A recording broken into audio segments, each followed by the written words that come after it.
இதெல்லாம் hi friends, welcome to Zeenath's World.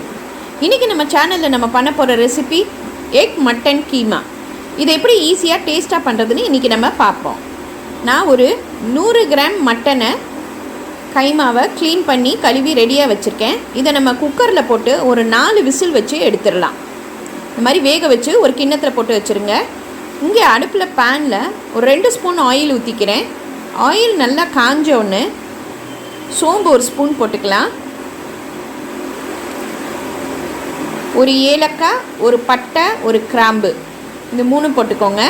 இப்போ இது நல்லா ஃப்ரை ஆன ஒன்று பெரிய வெங்காயம் 3 நம்ம சின்னதாக கட் பண்ணி இதில் போட்டுடலாம். வெங்காயம் நல்லா ப்ரௌன் ஆகிற வரைக்கும் நல்லா ஃப்ரை பண்ணணும்.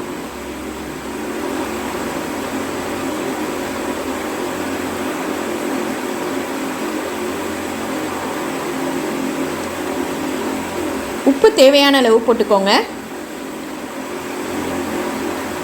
கருவேப்பிலை கொஞ்சம் வாசனைக்கு போட்டுக்கலாம். பச்சை மிளகா 2 சின்னதாக கட் பண்ணி இதில் போட்டுருவோம்.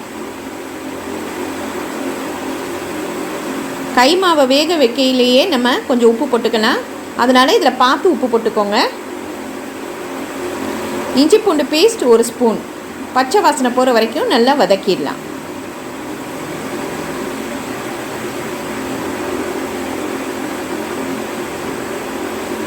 இப்போ வெங்காயம் நல்லா வதங்கிடுச்சு.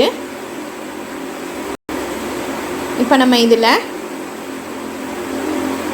சீரகத்தூள் 1 ஸ்பூன், மஞ்சத்தூள் 1/2 ஸ்பூன்,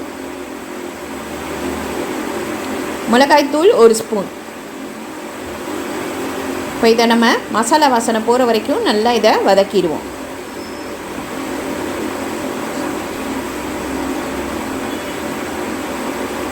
இப்போ இதை நம்ம நல்லா வதக்கியாச்சு.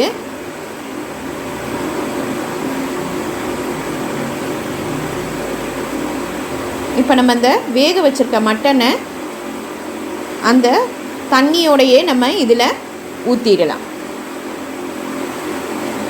நிறைய தண்ணி ஊற்றிடாதீங்க, கொஞ்சமாகவே இருக்கட்டும். இது ட்ரையாக இருந்தால் தான் நல்லாயிருக்கும்.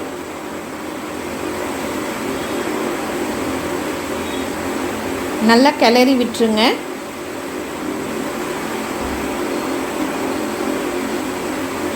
நம்ம ஒரு 5 நிமிஷம் மூடி வச்சு வேக விட்டுறலாம். அப்போ தான் அந்த கைமால மசாலா நல்லா ஏறிடும். பாருங்கள், நல்லா வதக்கியாச்சு. நல்லா மேலே எண்ணெய் படர ஆரம்பிச்சிருச்சு பாருங்கள். இப்போ இந்த டைமில் நம்ம ஒரு 2 முட்டையை உடச்சி ஒரு கிண்ணத்தில் நம்ம ஊற்றி வச்சிடலாம். எப்போவுமே முட்டையை நம்ம அப்படியே எடுத்து ஊற்றக்கூடாது. சில முட்டை நல்லா இல்லாமல் இருக்கும். அதனால் ஒரு கிண்ணத்தில் ஊற்றி வச்சுருக்கேன். இப்போ நம்ம இந்த முட்டையை இந்த கைமாவில் ஊற்றிடலாம்.